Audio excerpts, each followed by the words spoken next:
மதினாவை பொறுத்த வரைக்கும் பெருமானார் ஸல்லல்லாஹு அலைஹி வஸல்லம் அவர்கள் பல்வேறு விஷயங்களை சொல்லி கொடுத்ததில் கடைசியாக ஒரு கட்டத்துக்கு மேலே இப்படி ஒரு பூமியா என்று நாமளே வியப்பாக பார்க்கிற அளவுக்கு அங்கே ஒன்று நடந்தது. என்னன்னா, ஸல்லல்லாஹு அலைஹி வஸல்லம் அவர்கள் காயம் கொண்ட ஒருவரை கொண்டு வருகிறார்கள். காயம் கொண்ட அந்த இளைஞரை கொண்டு வரும் பொழுதும் பெருமானாரினுடைய உடலிலும் ஏற்பட்ட ஒரு விரலில் ஏற்பட்ட காயத்திலும் கூட மதினாவில் எங்கேயும் போய் மருந்தெல்லாம் தேடலை. நேராக கீழே குடிஞ்சாங்க, மண்ணை எடுத்தாங்க. எந்த மண்ணை? மதினாவுடைய மண்ணை எடுத்தாங்க. அந்த காயத்துக்கு மேலே போட்டாங்க. உமிழ்நீரை எடுத்தாங்க, அந்த மண்ணுக்கு மேலே தேய்ச்சாங்க. சொன்னாங்க, துர்பத்து அருந்தினா துர்பத்து அருந்தினா வர்ரீகத்தி பஅதினா வஷிஃபாஉ மர்தினா பிஇذن ரப்பினா அப்படின்னாங்க ஸல்லல்லாஹு அலைஹி வஸல்லம். இந்த மதீனாவினுடைய மண்ணும் நோய் ஏற்பட்டவருடைய எச்சிலும் சேர்ந்தால் இறைவனின் நாட்டத்தோடு அல்லாஹ் இதை மருந்தாக ஆக்கி இந்த காயத்தை ஷிஃபாவாக்கி விடுவான் என்றார்கள் பெருமானார் ஸல்லல்லாஹு அலைஹி வஸல்லம். அப்படி எந்த ஊருடைய மண்ணுக்கு ரசூலுல்லாஹி ஸல்லல்லாஹு அலைஹி வஸல்லம் சொன்னதில்லை. நல்லா தெரியும் உங்களுக்கு, இஸ்லாத்திலே மௌத்தை துஆவில் கேட்கக்கூடாது, மௌத்தை தானாக தேடிக்கொள்ளவும் கூடாது. ஹராம் என்பது மட்டுமல்ல, அவர் சொர்க்கத்தின் வாடையை கூட நுகர முடியாது. சொர்க்கத்தின் வாடையை கூட நுகர முடியாது. ஒரு சாம்பிளுக்காக அல்லாஹ் கொடுப்பான்ல அந்த வாடையை, நரகத்துக்கு போறதுக்கு முன்னாடி ஒரு சாம்பிளுக்கு கொடுப்பானா, இதை போய் விட்டுட்ட பாத்தியா, அந்த கவலையோடு போகிறதுக்காக கொடுப்பானா சொர்க்கத்தின் வாடையை பாருன்ட்டு. அதுலதான் அந்த நரகத்துல கடைசியா வெளியே வந்தவன் கொஞ்சம் கொஞ்சமா வெளியே வருவான். நரகத்தினுடைய லாஸ்ட் நுனியில வச்சிருவான் அல்லாஹ். அவர் சொல்லுவா, என்ன லைட்டா வெளியே தள்ளு, அவரு வெளியே வந்துருவான். லைட்டா அந்த வாடை வரும், அந்த வாடையை மட்டும் நுகர்ந்திருக்கிறேன், அவரே அங்க வருவான். இந்த வாடை எங்கிருந்து வருது, அந்த திசையில கூடு, அப்படியே அங்க இப்படியே அல்லாஹ்வுடைய கருணையை பயன்படுத்தி பயன்படுத்தி பொத்தும் சொர்க்கத்துல வந்து விழுந்துருவானா. சொல்லுவாங்கல்ல அந்த ஹதீஸ், பிரபலமான ஹதீஸ் அது. அந்த வாடையை கூட நுகர முடியாது மௌத்தை தேடுபவன். ஆனால் ரசூலுல்லாஹி ஸல்லல்லாஹு அலைஹி வஸல்லம் சொன்னார்கள், மன் ஜாஅ பில் மதீனா ஃபஅராத பில் மௌத் ஃபஅஷ்ஃபஉ லஹ். மதீனாவிற்குள் வந்து இந்த மதீனாவில் மௌத்தை தேடி இந்த மதீனாவில் யாராவது மௌத்தாகி விட்டால் நாளை மறுமையில் அவர்களுக்கு நான் ஷஃபாஅத் செய்வேன் என்றார்கள் பெருமானார் ஸல்லல்லாஹு அலைஹி வஸல்லம். அதனாலதான் ஹஜ்ரத் உமர் ஃபாரூக் ரலியல்லாஹு அன்ஹு அவர்கள் ஒவ்வொரு தொழுகைக்கு பின்னாலும் துஆ செய்வார்கள், அல்லாஹும்ம ஜஅல் மௌதி லிஹாதில் பலத், யா அல்லாஹ் இந்த ஊர்ல என்ன மௌத்தாக்குங்க என்று உமர் ரலியல்லாஹு அன்ஹு அவர்கள் கேட்டார்கள். நாமும் அப்படி கேட்பதில் தவறில்லை. நாமும் இறைவா என்னை நீ மதீனாவில் மௌத்தாக்கு என்று கேட்கலாம். அது மதீனாவிற்கு மட்டும்தான் சொந்தமே தவிர வேற எந்த புனித தலமாக இருந்தாலும் அது சொந்தமாகாது. பெருமக்களே, மதீனாவினுடைய சிறப்பு ஏராளம் ஏராளம் பேசிக்கொண்டே போகலாம். எத்தனை நாட்கள் பேசினாலும் அந்த பூமான் துயில் கொண்டிருக்கும், அந்த மக்கத்து ராஜா துயில் கொண்டிருக்கும் அந்த இடத்தை பற்றி எவ்வளவு வேண்டுமெனாலும் பேசலாம். பெருமானார் ஸல்லல்லாஹு அலைஹி வஸல்லம் அவர்கள் துயில் கொண்டிருக்கிற அந்த இடம் அன்றைக்கு இருக்கிற மதீனா ஒரு 6-7 தெருக்கள் கொண்டதுதான். 6-7 தெருக்கள் கொண்டதுதான். சஹாபாக்கள் எல்லாரும் ரசூலுல்லா அவங்களோட வீட்டுக்கு பக்கத்தில் இருந்த ஸைத் இப்னு சாபித், அனஸ், பெரிய பெரிய சஹாபாக்கள், அபூபக்கர் சித்திக் ரலியல்லாஹு அன்ஹு அவர்கள், உம்மு சலமா ரலியல்லாஹு அன்ஹா, பெரிய பெரிய சஹாபாக்கள், ரசூலுல்லாஹுடைய உம்மாக்கள், நம்மளுடைய உம்மாக்கள், ரசூலுல்லாஹுடைய மனைவிமார்கள் வீடெல்லாம் இருக்கும் இல்லையா மதீனாவில், அங்கெல்லாம் நீங்க போகணும்னு ஆசைப்படுறீங்க இல்லையா? சத்தமா சொல்லுங்களேன், என்ன எவ்வளவு முஹப்பத் வரணும் இந்நேரம். இன்ஷா அல்லாஹ், அல்லாஹ் உங்களை கபூல் செய்வானாக. அங்கெல்லாம் நீங்க போகணும்னு ஆசைப்படுறீங்கல்ல, அந்த இடம் அந்த தெருவுலாம் இப்போ இருக்கு. அது எங்க இருக்கு தெரியுமா? மஸ்ஜித் நபவி பள்ளிவாசல் இருக்கு இல்லையா, உள்பகுதியை பாக்குறீங்க இல்லையா, எவ்வளவு பெரிய 85 கேட் இருக்கு. 85 கேட்டுக்குள்ள இருக்குது அத்தனையுமே அன்றைக்கு உள்ள தெருக்கள் தான் பெருமக்களே. அன்றைக்கு இருந்த தெருக்கள் தான் இன்னைக்கு இருக்கிற 85 கேட்டுக்குள்ள இருக்கிறது. நீங்க தெருன்னு வெளியே வந்துட்டு நம்ம ஓடுற தெருன்னு நினைச்சுக்க கூடாது. அன்னைக்கு கொஞ்சம் கொஞ்சமா இருந்து எக்ஸ்டன் ஆகி அந்த யஸ்ரிப் என்ற நகரம் மதீனாவாக மாறிய அன்றைய மதீனாவை தான் பெருமானார் ஸல்லல்லாஹு அலைஹி வஸல்லம் தூண்டினாங்க. அதுலதான் முதல்ல உள்ள நுழையும் போது மஸ்ஜித் குபா, அழகான பள்ளி, மஸ்ஜித் குபா என்ற பள்ளி. ரசூலுல்லாஹி ஸல்லல்லாஹு அலைஹி வஸல்லம் அவர்கள் மௌத்தாகிற வரைக்கும் சனிக்கிழமை ஆயிருச்சுன்னு சொன்னா ஏதோ ஜும்மாவுக்கு போற மாதிரி வீட்டிலேயே குளிச்சுட்டு வீட்டிலேயே ஒது செஞ்சுட்டு மதீனா மஸ்ஜித் நபவியிலிருந்து நடந்தே வந்து 2 ரக்காத் தொழுதுட்டு போயிடுவாங்க ஸல்லல்லாஹு அலைஹி வஸல்லம். இன்னைக்கும் நாம இன்ஷா அல்லாஹ் மஸ்ஜித் குபாவுல போய் தொழுவோம். முதலில் கட்டப்பட்ட பள்ளி மஸ்ஜித் குபா. இஸ்லாத்தில் முதலில் கட்டப்பட்ட பள்ளி மஸ்ஜித் குபா. முதலில் தொழ வைப்பதற்காக ஜும்ஆ தொழ வைப்பதற்காக கட்டப்பட்ட பள்ளி மஸ்ஜிதே குபா. யார் ஒருவர் சனிக்கிழமை அன்று வீட்டிலேயே இருக்கும் தங்குமிடத்தில் ஒது செய்து விட்டு இங்கு வந்து 2 ரக்காத் தொழுகிறாரோ அவர் என்னோடு உம்ரா செய்வதற்கு சமம் என்றார்கள் பெருமானார் ஸல்லல்லாஹு அலைஹி வஸல்லம். மஸ்ஜித் குபா ஒரு உம்ராவுடைய நன்மையை தரும். நாடும் பொழுது இன்ஷா அல்லாஹ் அங்குள்ள நிறைய கைடு இருக்கிறாங்க, இருக்கிறாங்க, நிறைய விஷயங்கள் சொல்லுவோம். மதீனாவை மிஸ் பண்ணிடாதீங்க. மதீனாவில் அமலே இல்லை என்று நினைத்து விடாதீர்கள். மதீனாவிலே நீங்கள் என்ன செய்தாலும் அது நல்ல அமல் தான். மதீனாவிலே நீங்கள் மக்காவை மாதிரி சவுண்ட் எல்லாம் அப்படியே போட்டு அங்க தூக்கு இங்க தூக்கு அப்படி போகலாம் இப்படி போகலாம் எங்க இருக்க எல்லாம் அப்படி மதீனாவில் வார்த்தையே விட்டுறக்கூடாது. மதீனாவில் சத்தமா பேசிடக்கூடாது. அல்லாஹுடைய உத்தரவு. அப்படி நாம வழமை போல சத்தமா பேசணும்னா அது ரசூலின் முன்னால் அப்படி பேசுவது என்பது அதபு கிடையாது. முதல்ல நான் விஷயம் சொல்லிடுறேன். மதீனாவுக்குள்ள போகும் பொழுதே நீங்க மதீனாவுக்கு துவா செஞ்சு தான் போகணும் இன்ஷா அல்லாஹ். சரிங்களா? யா அல்லாஹ் இந்த மதீனாவை சிறப்பான பூமியாக ஆக்குவாயாக என்று துவா செய்யுங்கள். மதீனாவினுடைய எல்லா நன்மையும் வாங்குங்கள். மதீனாவில் நிறைய நபிமார்கள் உட்பட அடங்க பெற்றிருக்கிறார்கள். மதீனாவில நிறைய சஹாபாக்கள் அடங்க பெற்றிருக்கிறார்கள். உஹது என்கின்ற மலை ரசூலுல்லாஹி ஸல்லல்லாஹு அலைஹி வஸல்லம் சொன்னார்கள் சொர்க்கத்தின் மலை அது. உலகத்தில் உள்ள எல்லா மலையும் ஒரு கலர்ல இருக்கும். மலை பார்த்திருக்கீங்களா? என்ன கலர்ல இருக்கும்? பச்சை கலர்ல இருக்குமா? புரியல. பிரவுன் கலர்ல ஒரு மாதிரியா செம்மண் கலர்ல எல்லாம் இருக்கும் இல்லையா? ஆனா உஹது மலை அந்த கலர்ல இருக்காது. ஏனென்றால் அந்த உஹது மலை நபி ஏறி நின்ற மலை. உஹது மலை நபியினுடைய தாக்கத்தை ஏற்படுத்தாமல் ரசூலுல்லாஹ் தட்டி கொடுத்த மலை. உஹது மலை ரசூலை நேசித்தது, பெருமானார் ரசூலாவை நேசித்தார்கள். உங்கள் எல்லோருக்கும் தெரியும் இல்லையா? உஹது மலை மலாயிக்குமார்கள் எல்லோரும் வந்து நின்ற மலை. அது சாதாரண மலை அல்ல. இன்றும் அந்த மலையின் நிழலில் அற்புதமான 70 தோழர்கள் உஹதுடைய ஷஹீதுகள் மலைக்கு அடிவாரத்தில் உறங்கிக் கொண்டே இருக்கிறார்கள். வாய்ப்பு இருக்கும் பொழுது நீங்கள் செல்வீர்கள். எல்லோரும் ஜியாரத்து செய்யுங்கள். அந்த இடத்துல இந்த சஹாபாக்கள் இருக்கிறாங்கன்னா அந்த பேரை பயன்படுத்துங்க. இந்த சஹாபா அஸ்ஸலாமு அலைக்கும் யா ஹம்சா அப்படின்னு பேரை பயன்படுத்துங்க. பேரை பயன்படுத்தி சொல்லுங்க. அது ரொம்ப இது சலாம் சொல்வதற்காக ஒரு வாசல் வரும் ரவுதா ஷெரீஃபுக்கு நீங்க போகும் பொழுது. இன்ஷா அல்லாஹ் நீங்க அந்த வாசலுக்கு இப்படி போகும் பொழுது நிறைய அங்குள்ள சின்னங்கள் இருக்கு. ஒரே ஒரு சின்ன அடையாளம் மட்டும் நான் உங்களுக்கு சொல்லணும்னு விரும்புறேன். ஏன்னா அதுதான் முதல்ல நீங்க மதீனாவுக்கு போன உடனே ஆண்கள் அந்த வழியா தான் போவாங்க. பெண்கள் வெளியே தூரத்திலிருந்து சலாம் சொல்லிட்டு அந்த பக்கமா பள்ளிக்கு முன்புறமா அந்த பக்கமா போயிட்டு நீங்க சலாம் சொல்லுவீங்க. இன்ஷா அல்லாஹ் தொழுகுவீங்க. பெருமானார் ஸல்லல்லாஹு அலைஹி வஸல்லம் அவங்க காலகட்டத்தில் இருந்த மஸ்ஜிது ஒரு குடிசை. பொதுவா ரசூலுல்லாஹி ஸல்லல்லாஹு அலைஹி வஸல்லம் அவர்கள் மதீனாவில் என்ன செஞ்சாங்களோ அது சஹாபாக்கள் செய்வாங்க. ஒரு உதாரணத்திற்கு நாம ஃபாலோ பண்ற சுன்னத்தும் சஹாபாக்கள் ஃபாலோ பண்ற சுன்னத்துக்கும் ஒரு சின்ன வித்தியாசம் சொல்றேனே. மஸ்ஜித் நபவி ஒட்டி ஒரு மரம் இருந்துச்சு. அந்த மரத்தினுடைய கிளை இப்படியே வரும். ரசூலுல்லாஹ் ஹயாத்தாக இருக்கும் பொழுது அந்த கிளைக்கு கீழே இப்படி குனிஞ்சிட்டு வருவாங்க.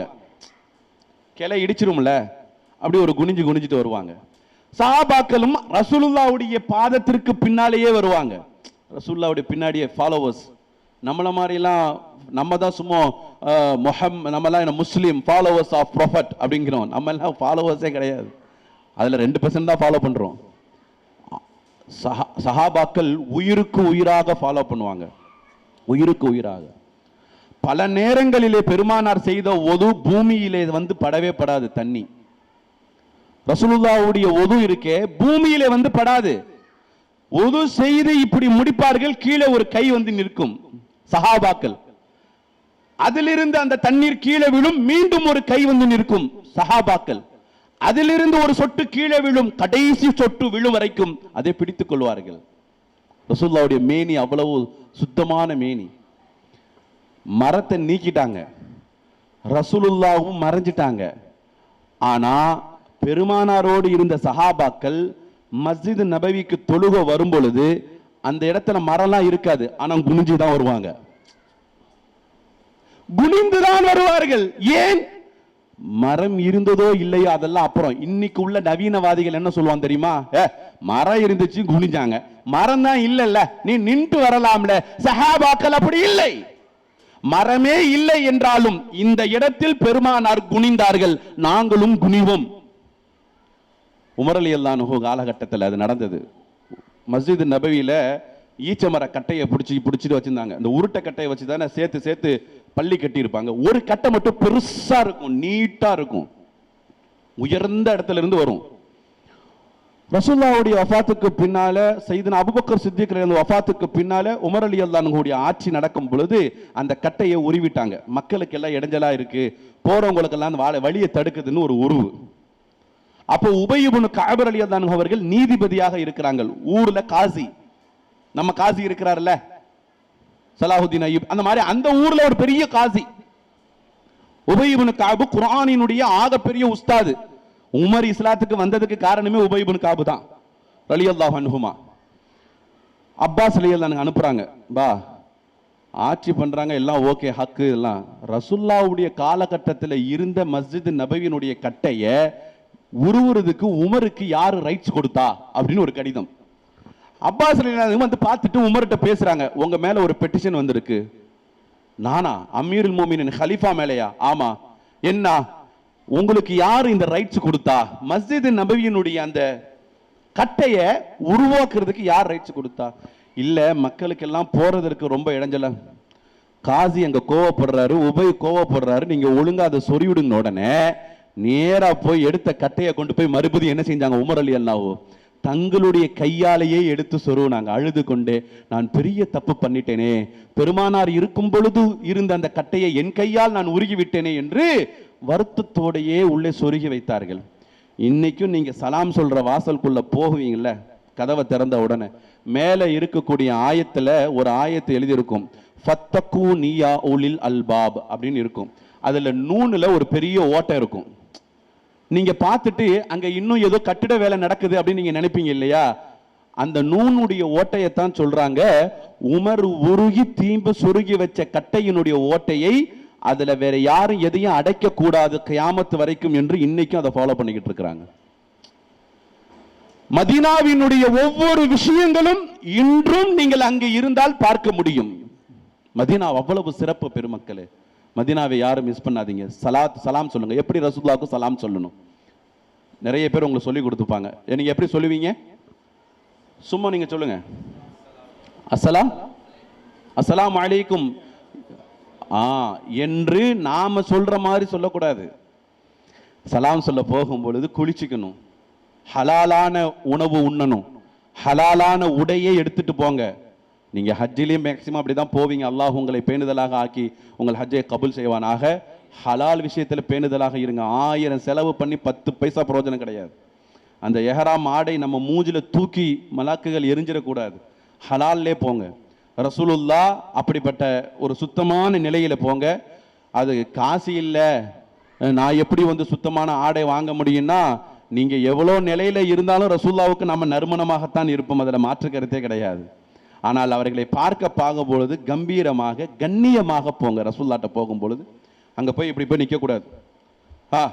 எங்க ஹஜ்ரத் இங்க தானே சலாம் சொல்லணும், அந்த வார்த்தையே வரக்கூடாது. ரசூலுல்லாஹ்வுடைய தர்பார் அங்க இருக்கு நமக்கு அறிவிச்சுட்டாங்க சொன்னா முன்னாடியே சவுண்ட் வரக்கூடாது. ஸலவாத் ஓதிக்கிட்டே இருக்கணும். அல்லாஹும்ம ஸல்லி. ஏன்னா நம்ம நேரடியாக பார்க்க போறோம். அவங்க மையத்தாக இல்லை, அவர்கள் ஹயாத்தோடு இருக்கிறார்கள். நீங்கள் எந்த இடத்தில் இருந்து என் மீது சலாத்தும் சலாமும் சொன்னாலும் நான் அதற்கு பதில் தருகிறேன் என்றார்கள் பெருமானார் ஸல்லல்லாஹு அலைஹி வஸல்லம். அதனால ரசூலுல்லாஹ் கிட்ட போய் கையை ரெண்டுத்தையும் வச்சுக்கணும், கீழே இப்படி தொங்க விட்டுக்கணும். சும்மா இப்படி இடுப்புல கை வச்சுக்கிட்டு இப்படி எல்லாம் நிக்க கூடாது. சலாம் சொல்லுங்கன்னு சொன்ன உடனே லைட்டா தலையை குனிஞ்சிக்கணும். நான் ஏன் சொல்றேன்னு நல்லா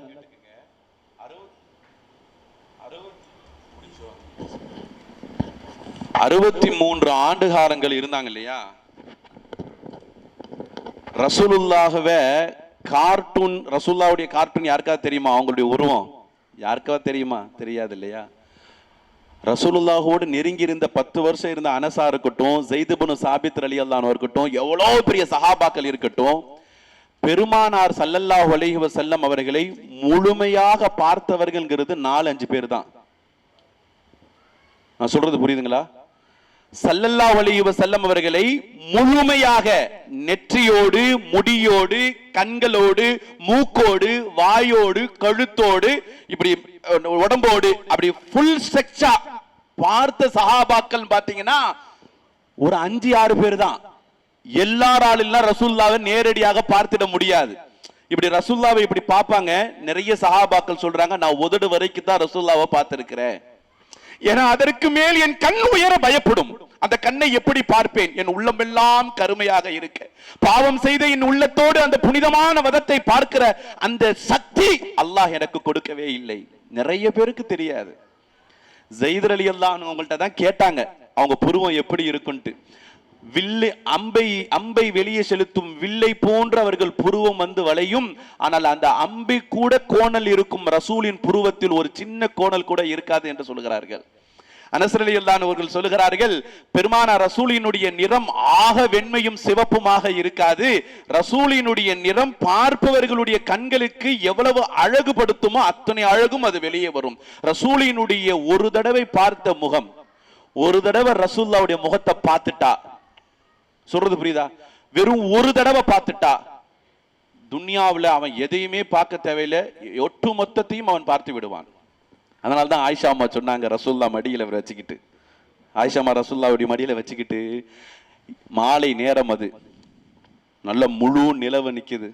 ரசூலுல்லாஹ்வை பார்த்துட்டு சொன்னாங்க கீழே, யா ரசூலல்லாஹ், யா ரசூலல்லாஹ், அந்த வானத்துல இருக்கிற நிலவு எனக்கு அழகா தெரியலே நாயகமே, என் மடியிலே ஒரு நிலவு இருக்கிறது நாயகமே, இது ஏன் யா ரசூலுல்லாஹ் இவ்வளவு அழகாக இருக்கிறது யா ரசூலுல்லாஹ் என்று ஆயிஷா ரலியல்லாஹு அன்ஹா சொல்வார்கள். அந்த மடியிலே தான் பெருமானார் ஸல்லல்லாஹு அலைஹி வஸல்லம் உயிர் பிரிந்தார்கள். பெருமக்கள், அந்த மடியிலே தான் பிரிந்தார்கள். ஹைர், அல்ஹம்துலில்லாஹ். பெருமானாரினுடைய தர்பாரில் சந்திக்க போகும் பொழுது அஸ்ஸலாத்து வஸ்ஸலாமு அலைக்கும் யா ரசூலல்லாஹ் என்று சொல்லணும். வெறும் அஸ்ஸலாமு அலைக்கும் யா ரசூலல்லாஹ் சொல்லக்கூடாது. இன்னல்லாஹ வ மலாயிகத்துஹு யுஸல்லூன அலன் நபியி, ஸலவாத் சொல்வார்கள், அதுக்கப்புறம் சலாம் சொல்வார்கள். ரசூலின் மீது நம்ம என்ன முதல்ல சொல்லணும்? ஸலவாத் சொல்லணும். அஸ்ஸலாத்து வஸ்ஸலாமு அலைக்கும் யா ரசூலல்லாஹ். அஸ்ஸலாத்துனா என்ன அர்த்தம்? சலாம்னா என்ன அர்த்தம் நமக்கு தெரியும். சலாம்னா சலாமத்து உண்டாகட்டுமாக, நீங்கள் ஆரோக்கியமாக இருக்கட்டும், உங்களுக்கு எந்த தீங்கு. அந்த அஸ்ஸலாத்துங்கிறத நம்ம யார்கிட்டயாவது சொல்ல முடியுமா? நான் வந்துட்டு அஜரத்தை பார்த்து, அஜரத்து உங்களுக்கு அஸ்ஸலாத்து அலைக்கும் யார், அஜரத்து சொல்ல முடியாது. அந்த அஸ்ஸலாத்துங்கிறது என்ன தெரியுமா? அல்லாஹ் உங்களுக்கு ஒரு சலாம் சொன்னானே பிரத்யேகமா, அதுலயும் நான் பங்கு கொள்றேன், அந்த சலாத்தும் உங்களுக்கு உண்டாகட்டுமாக. பெருமக்களே, அந்த வார்த்தையை சொல்லணும். சொல்லிட்டு ரசூலுல்லாஹ் கடைசி ஹுத்பால, இதே ஹஜ்ஜத்துல் வெதா, ஹஜ்ஜில ஒரு ஹுத்பா நிகழ்த்தினாங்க, கடைசி ஹஜ்ஜில. அப்ப ரசூலுல்லாஹ் கேட்டாங்க, உங்களுக்கு நான் எல்லாம் சொல்லிவிட்டேனா என்று கேட்டார்கள். உங்களுக்கு நான் எல்லாம் சொல்லிவிட்டேனா?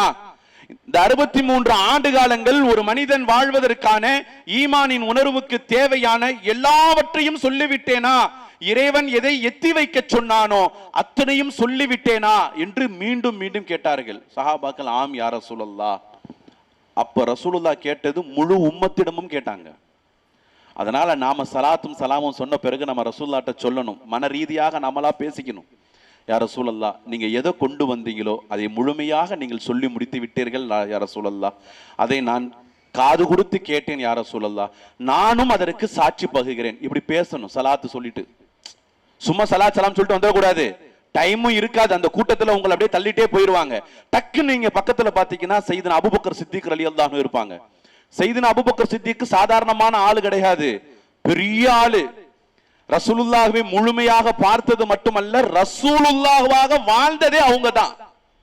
மதீனாவுக்குள்ள நுழையும் பொழுது மக்காவில இருக்கும் பொழுது அபூபக்கர் சித்திக்குடைய பெயர் வெறும் அப்துல்லா தான். அபூபக்கர் சித்திக் பேர் அப்துல்லா, அபூபக்கர் கிடையாது. சித்திக்ங்கிற பெயர் யார் வச்சா? சொல்லுங்களேன், தெரிஞ்சதை சொல்லுங்க, திருத்திக்கலாம். நபிகள் நாயகம் ஸல்லல்லாஹு அலைஹி வஸல்லம் அபூபக்கர் பெயரையும் ரசூல்லா தான் வச்சாங்க. ரசூல்லா வந்து அந்த ஆயிஷா ரலியல்லாஹு அன்ஹா அவங்கள திருமணம் முடித்த பெண்களில் கன்னியாக இருந்த பெண்மணின்னு பார்த்தா ஆயிஷா அம்மா மட்டும்தான். அரபியில பிக்ருன்னு சொல்லுவாங்க. கன்னியாசியின் தந்தையே என்று ரசூலுல்லாஹ் அபூபக்கர் அப்படின்னு பேர் வச்சாங்க. சொல்றது புரியுதுங்களா? அபூபக்கர் சித்திக்குடைய பிரத்யேகமான தன்மை என்னன்னா, மேராஜில் இருந்து வந்ததுனால சித்திக்குன்னு பேர் வைக்கல. மேராஜில் இருந்து வந்தாங்க, யாருமே நம்பல, அபூபக்கர் சித்திக்கு தான் நம்பினாங்க, எனவே சித்திக் என்று பெயர் சூட்டப்பட்டது அப்படின்னு சொல்றாங்க. அப்படி கிடையாது. சையதுனா அபூபக்கர் இஸ்லாத்துக்கு வந்தது 40 வயசுக்கு மேல தான். ஆனா சின்ன வயசு குழந்தையில் இருந்தே ரசூலுல்லாவுடைய காலத்திலிருந்தே பார்த்துக்கிட்டே வர்றாங்க இல்லையா? அவர்கள் பிறந்ததிலிருந்து இறுதி வரைக்கும் வாழ்நாளில் ஒரு சின்ன பொய் கூட அவர்கள் சொன்னதே கிடையாது பெருமக்களே. எனவே அவர்களுக்கு சித்திக் என்ற பெயர் வந்தது. அப்படியே ரசூலுல்லாஹ் மாதிரியே இருப்பாங்க. வடிவத்துல, நடையில, பாவனையில, சிரிக்கிறதுல, பேசுறதுல, கொடுக்கிறதுல, எல்லாத்திலுமே. அதனாலதான் எப்பெல்லாம் உமர் வந்து நன்மையை தேடுவாங்களோ அபூபக்கர் முடிச்சிட்டாருன்னு ரசூலுல்லாஹ். மதீனாவுக்குள்ள நுழையிறாங்க தெரியுமா? விசேஷமான ஹதீஸ் இது. மதீனாவுக்குள்ள நுழையும் பொழுது அங்கிருந்து எல்லாரும் பாக்குறாங்க. நபினால ஒரு தனியா இந்த மாதிரி ஒரு அபா, ஒரு ஜருக போட்ட ஒரு ஷாயி வேஷ்கோட்டு அப்படின்லாம் ரசூல்ல போடல.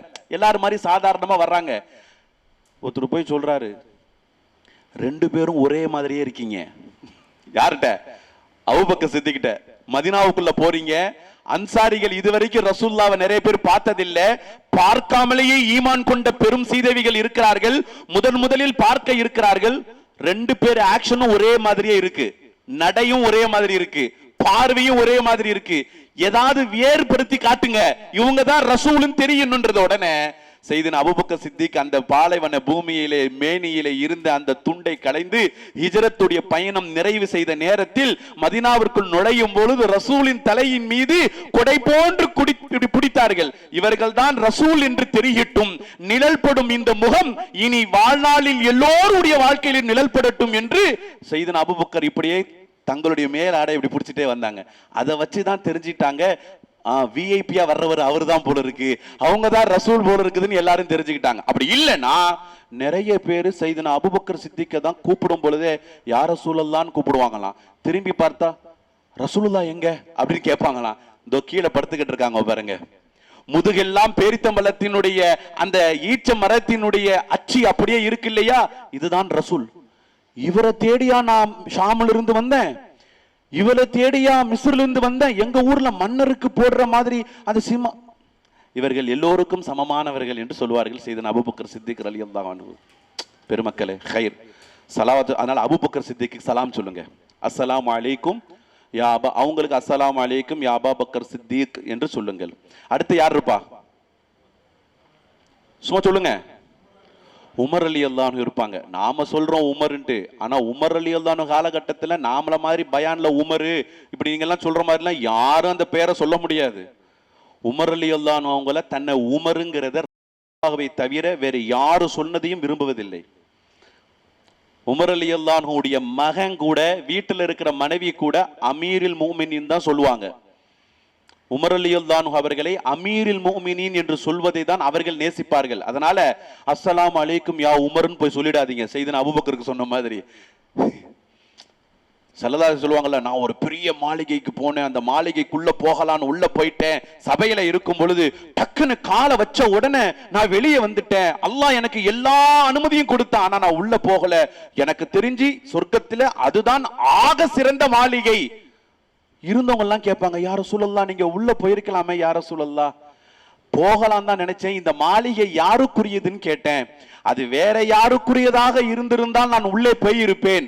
எனக்கு அங்கிருந்து பதில் சொல்லப்பட்டுச்சு, இது உமருடைய மாளிகை என்று பதில் சொல்லப்பட்டுச்சு. ரசூலுல்லாஹ் சொன்னாங்க, உமர் எங்க என் மேல ரோஷப்பட்டுருவாரோன்னு பயந்து நான் உள்ள போகல அப்படின்னு நாங்க ஸல்லல்லாஹு அலைஹி வஸல்லம். உமர் ரலியல்லாஹு அழுது கொண்டு, யா ரசூலல்லாஹ் யா ஹபீபல்லாஹ், உங்கள் பாதம் படாத அந்த மாளிகை மாளிகையா, உங்கள் பாதம் படாத அந்த இடம் சொர்க்கமாக இருக்குமா, நீங்கள் போயிருக்கலாமே. இருக்கட்டும் அமீரில், இருக்கட்டும் உமரே, உங்களுக்கு உண்டான ஹக்கை அல்லாஹ் உங்களுக்கு நிரப்பமாக தருவானாக என்று துவா செய்தார்கள். அதனால உமர் ரலியல்லாஹு அன்ஹு போகும்போது அஸ்ஸலாமு அலைக்கும் யா அமீரில் முஃமினீன். பெண்கள் மறந்து விடாதீர்கள் சகோதரிகள், ஜன்னத்துல் பக்கீ இருக்கும், அங்க நிறைய உங்களுக்கு ஜனாசா தொழுகிற பாக்கியம் கிடைக்கும், நிறைய ஜனாசா தொழுகை கிடைக்கும். ஜன்னத்துல் பக்கீல போய் நீங்க சலாம் சொல்லுங்க, நீங்களும் ஆண்களும் சலாம் சொல்லுங்க. ஒவ்வொரு வக்திலும் பாருங்க, ஜனாசா தொழுகையில தொழுகணுமே, ஒவ்வொரு தடையும் தொழுது கொண்டே இருங்கள். சாதாரண நன்மை கிடையாது, ஆளாதி ரீதியான நன்மைகள் கிடைக்கிறது. எனவே ஜன்னத்துல் பக்கீ அற்புதமான கபூர்ஸ்தான். செய்திருந்த ஆயிஷா சித்திகார் ரலியல்லாஹு அன்ஹா அங்கே அடக்கப்பட்டிருக்கிறார்கள். பெரும் பெரும் சௌதார் ரலியல்லாஹு அன்ஹா பெரும் பெரும் ஆட்கள் எல்லாம் அங்கே அடக்கப்பட்டிருக்கிறார்கள். என்றால் ஜனாசாவோடு உள்ள போயிருங்க, போயிட்டு ஓதுங்க. குல்லு அல்லாஹ் சூரா தெரியுதா? ஓகே. யாசின் தான் தெரியணும்னு அவசியம் இல்ல. அல்ஹம் சூரா தெரியுதா? ஓகே. ஓதிட்டு இறைவா இவர்களுக்கு உண்டாக்கிடுவாயாக, இந்த நன்மை இவர்களுக்கு தருவாயாக, அவர்களுக்காக துஆ செய்யுங்கள். ரசூல்லா சொன்னாங்க, மன் துஃபின ஃபி ஹாதிஹில் மக்பரா ஃபஹுவ மின் அஹ்லில் ஜன்னah. இந்த கபரிஸ்தானில், இந்த மக்பராவில் யார் அடக்கம் பெறுகிறார்களோ அவர்கள் சொர்க்கவாசி என்றார்கள் பெருமானார் ஸல்லல்லாஹு அலைஹி வஸல்லம். நீங்கள் ஒரு கபரிஸ்தானை பார்க்க போகிறீர்கள் என்றால், அந்த ஜன்னத்துல் பக்கி என்றால் அந்த கபரிஸ்தானில் இருப்பது எல்லாம் சொர்க்கவாசி தான் பெருமக்களே. எனவே அல்லாஹ் நமக்கும் அந்த மதீனாவிலே நல்ல சிறப்பான அமல்களை கபூல் செய்து எல்லா விஷயங்களின் நன்மை அல்லாஹ் வழிவகுத்து தருவானாக. மேலும் மேலும் மதீனாவினுடைய சொற்களையும் செயல்களையும் சொல்ல ஆசை என்றாலும் வாய்ப்பு இருக்கும் பொழுது இன்ஷா அல்லாஹ் நாம் கண்டிப்பாக இதை பயன்படுத்துவோம். நீங்களும் மதீனாவிலே இன்னும் என்னென்ன விஷயங்கள் இருக்கிறது என்று தேடுங்கள். தெரிந்த வரைக்கும் என்ன அமல்கள் இருக்கிறதோ அதை எல்லாம் தவறாது செய்யுங்கள். ஒவ்வொரு வக்துக்கும் ரசூலுல்லாஹ்வுக்கு போய் ஸலவாத்து சலாம் சொல்லுங்க, மறந்துடாதீங்க. ஒவ்வொரு வக்துக்கும் சொல்லுங்க, ஒவ்வொரு நேரமும் சொல்லுங்க, சலவாத்து ஓதுங்க. கடைசியாக ஒன்னே ஒன்னு சொல்றேன் பெருமக்களை, கடைசியாக ஒரே ஒரு வாசியம். இது மதீனாவில் மட்டும் நீங்க செய்யக்கூடாது, வாழ்நாள் முழுக்க செய்யணும். உங்களுக்கு நீண்ட கடன் இருக்கிறது என்றால், நிறைய கடன் இருக்கிறது என்றால், அல்லது உங்களுக்கு மனக்கவலை குமிந்து இருக்கிறது என்றால், சரியா? மூன்றாவது விஷயம், மறுமை சார்ந்த விஷயத்தில் பயம் இருக்கிறது என்றால், நமக்கு என்ன கடைசியோ மூன்றுக்கும் ஒரே தீர்வு என்ன தெரியுமா? சலாத்தும் சலாமும் சொல்வதுதான். அல்லாஹும்ம ஸல்லி அலா முஹம்மதின் வ அலா ஆலி முஹம்மதின் வபாரிக் வசல்லிம் அலைஹ். அந்த ரசூலின் மீது அதிகமாக சொல்லுங்கள். அல்லாஹ் உங்களுடைய ஹஜ்ஜை மக்பூலான ஹஜ்ஜாக ஆக்கி அருள் புரிவானாக. உங்கள் பயணங்களை அல்லாஹ் லேசுப்படுத்தி தருவானாக. இன்னும் அதிகம் அதிகம் உங்களுடைய சந்ததிகளுக்கும் அல்லாஹ் இந்த நசீபை கொடுத்து இங்கு வந்திருக்கிற எல்லா உறவுகளுக்கும் அல்லாஹ் ஹஜ்ஜுடைய பாக்கியத்தை தந்தருள் புரிவானாக. நீங்கள் செல்லும் பொழுது கட்டாயமாக பலஸ்தீன் மக்களுக்காக துவா செய்யுங்கள். ரஃபாவில் பாதிக்கப்பட்டுள்ள மக்களுக்காக துவா செய்யுங்கள். அங்கு ஒரு குழந்தையின் ஜனாசா கூட உறுப்புகளோடு பெற முடியவில்லை பெருமக்களே. தலையில்லாமல் குழந்தை, கையில்லாமல் குழந்தை, காலில்லாமல் குழந்தைகள் ஜனாசாவாக, ஒரு குழந்தை கூட முழு உறுப்புகளோடு பெற முடியாத ரஃபாவினுடைய நிலை மிக மோசமாக இருக்கிறது. இந்திய மக்களுக்காக துவா செய்யுங்கள். எல்லாவற்றையும் சலாமத்துக்காக துவா செய்யுங்கள். அநேகமாக நீங்கள் ஹஜ்ஜுக்கு செல்லக்கூடிய 4ஆம் தேதியா 8ஆம் தேதி 9ஆம் தேதி, இனி அடுத்து வரக்கூடிய இந்த 3 நாட்கள் உங்கள் எல்லாருக்கும் தெரியும், பெரிய ரிசல்ட் வரப்போகுது இல்லையா? சஜிதாவில் துவா செய்யுங்க, உங்கள் ஹஜ்ஜுக்காக துவா செய்யுங்க, இந்தியாவிற்கு நல்லாட்சிக்காக துவா செய்யுங்க, மறந்துடாதீங்க. அடுத்து வரக்கூடிய இந்த 3-4 நாட்கள் ஃபர்லான தொழுகையில செய்ய வேண்டாம், சுன்னத்தில் செய்யலாம், நஃபிலான தொழுகையில செய்யலாம். நிறைய செய்யுங்க. ஏன்னா நீங்க ஹஜ்ஜுக்கு செல்ல இருக்கிறீங்க. நிறைய தல்பியா ஓதுங்க. அல்லாஹ் மென்மேலும் உங்கள் பயணத்தை லேசுப்படுத்தி தருவானாக. வாஹிரு தஅவானா அல்ஹம்துலில்லாஹி ரப்பில் ஆலமீன்.